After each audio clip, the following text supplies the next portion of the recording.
Idinetalye sa ulat ng PNP Board of Inquiry ang chronology of events ng operasyon ng PNP Special Action Force sa Mamasapano. Base sa ulat, nakatunog daw sa operasyon ang teroristang si Marwan.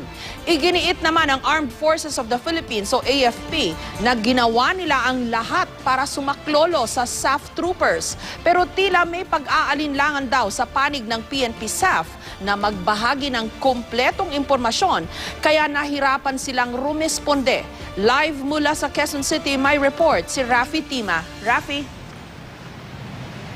Matapos nga ang mahigit isang linggo, Jessica, ay ngayon pa lang unti-unting naglalabasan ang detalye sa isinagawang operasyon laban nga sa teroristang si Marwan at Basit Usman na ikinamatay nga ng mahigit 60 katao kabilang ang 44 na PNP Special Action Force. Gayunpaman, sa paglabas ng mga detalye ay may mga bagong katanungan tungkol sa naturang operasyon. Alas 10 ng gabi ng January 24, ang naging hudyat ng Special Action Force para lusubin ang safe house ng teroristang si Zulkifli Binhir alias Marwan sa Mamasapano, Maguindanao. Halos 6 na oras daw tinahak ang ilog at gumapang sa lupa ang puwersa ng 84th Seaborne ng PNP SAF Rapid Deployment Battalion. Bago nakalapit sa safe house ni Marwan, na-delay sa masukal na bahagi ng barangay Tucanalipaw ang iba pang puwersa ng 84th Seaborne. Hindi sila agad nakadikit sa naunang grupo dahil daw sa lakas ng current sa tinawid na ilog. Bandang alas 4 ng madaling araw ng January 25, nagpa siya ang sinasabing ground commander na si Superintendent Raymond Train na pasukin na ang safe house ni Marwan kasama ang hindi bababa sa 10 niyang tauhan. Pero nakatunog daw si Marwan, kaya isa-isa na raw nitong dinetonate ang mga explosive at booby trap na kanyang itinanim sa paligid ng kanyang kubo. Dito raw nasugatan si Superintendent Train. Nagbakbakan at napatay daw si Marwan. Kasunod nito, kinunan siya ng litrato at isang daliri at iba niyang gamit tulad ng kalibre 45 at holster ng M16 rifle. Ang nasawing si Senior Inspector Gedna Tabdi ang kumuha ng daliri ni Marwan at mabilis itong iturn over sa sugatang si Superintendent Train. Paglabas ng target area, nagkita-kita ang buong puwersa ng 84th Seaborne Team. Ang instruction sa kanila, salubungin ang puwersa ng 55th Special Action Company na magsisilbisa ng blocking force ng tropa at nakaposte sa maisang ito. Pero ang blocking force, napasabak na rin pala sa puwersa ng MILF at BIFF.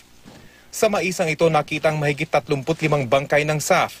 Isa lang ang nakaligtas sa kanila, si Piotr Christopher Lalan. Ang grupo ng 84th SAF Company maghapon daw nakipaglaban mula sa kanilang posisyon.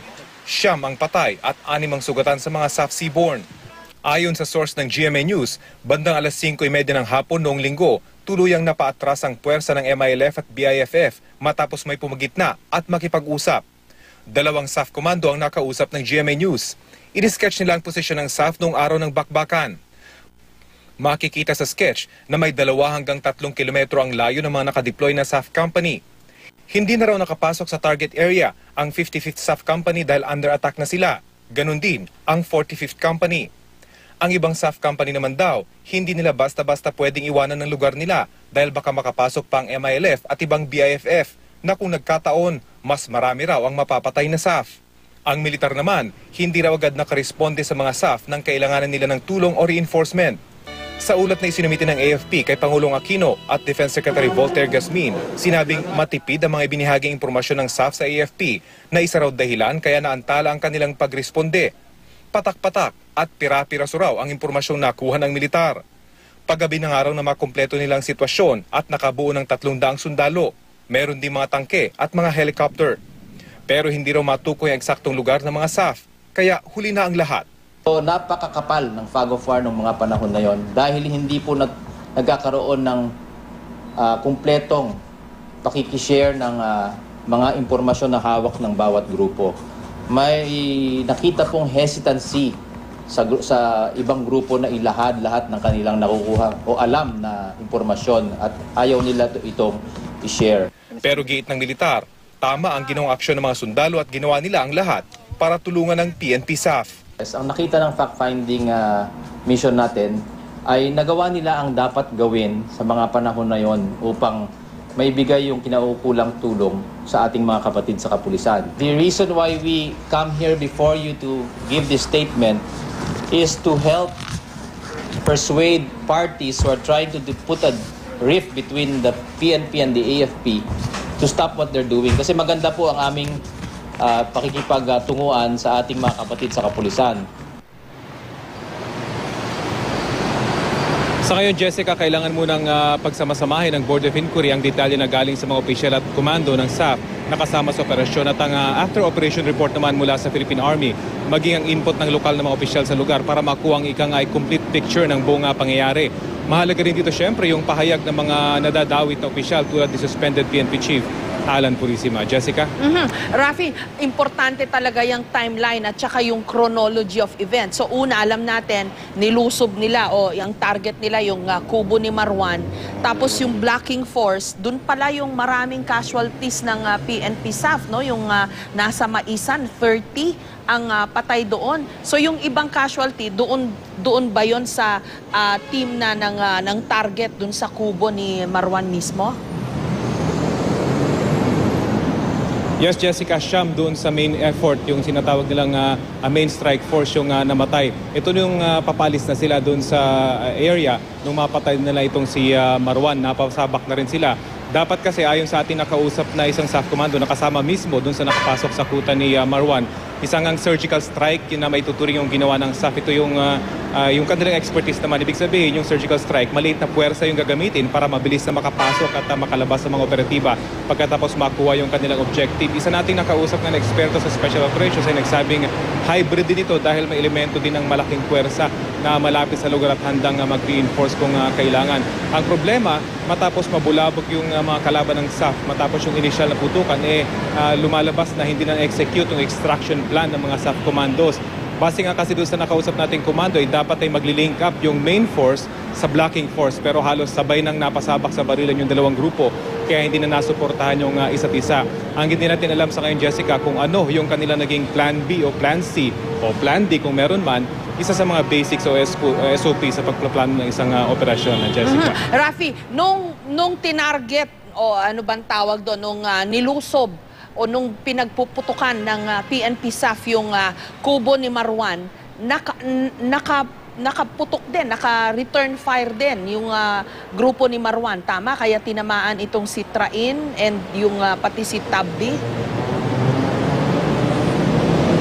Ang sinasabi, Jessica, ganun nga, matapos pasabugin yung mga bomba na nakapalibot dito sa mga bahay ni Marwan, ay nakapagpaputok pa raw itong grupo nitong si Marwan.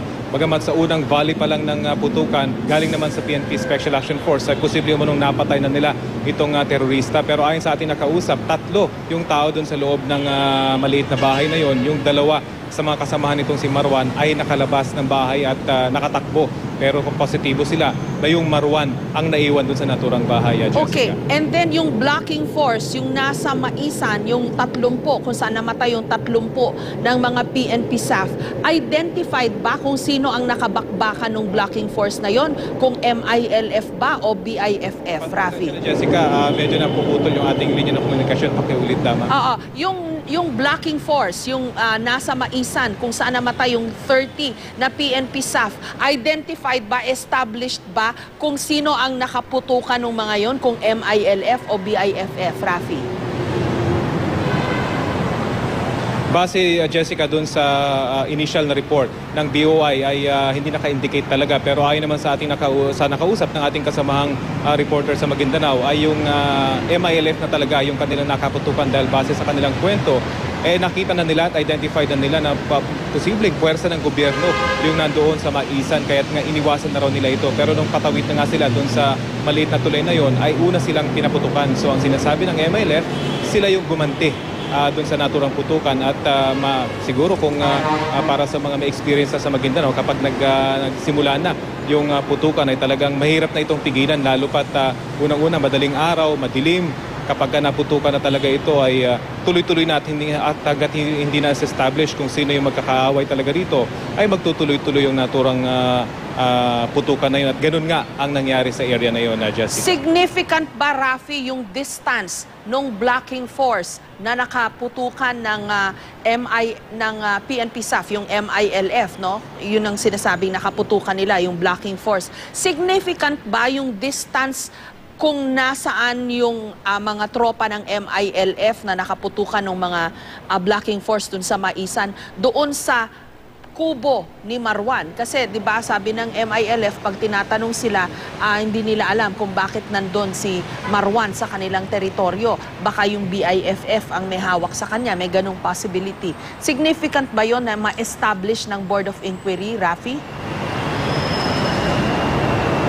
Very significant yun, Jessica, dahil kaya nga nagsagawa ng surgical strike yung PNP Special Action Force dahil talagang dikit yung kanilang main area of operation. Ito nga ang bahay nitong si Marwan at sa kampo naman ng MILF. Talagang halos nasa isang area lang halos ito. So kumbaga tumutuloy lamang sa isang napakaliit at makipot na lugar itong PNP Special Action Force sa pagpasok dito sa lugar nga nitong si Marwan. At nagawa naman nila ito, Jessica, na-execute nila na maayos yung pag-penetrate dun sa lugar na hindi nabubulabog itong MILF. At ang plano, dahil nga wala na silang ibang choice, ay babalik sila sa same route, pero naglagay na nga sila ng blocking force doon sa hindi pa lugar ng MILF. Kumbaga, hindi pa talaga ito kampo ng MILF. Pero yun nga, nag-move yung isang grupo ng MILF at tumawid doon sa naturang tulay na yon na nagsimula nga at subakbakan ng blocking force. Kaya itong blocking force na ito na siya sanang tutulong para ma-extricate yung main force papunta na doon sa kalsada.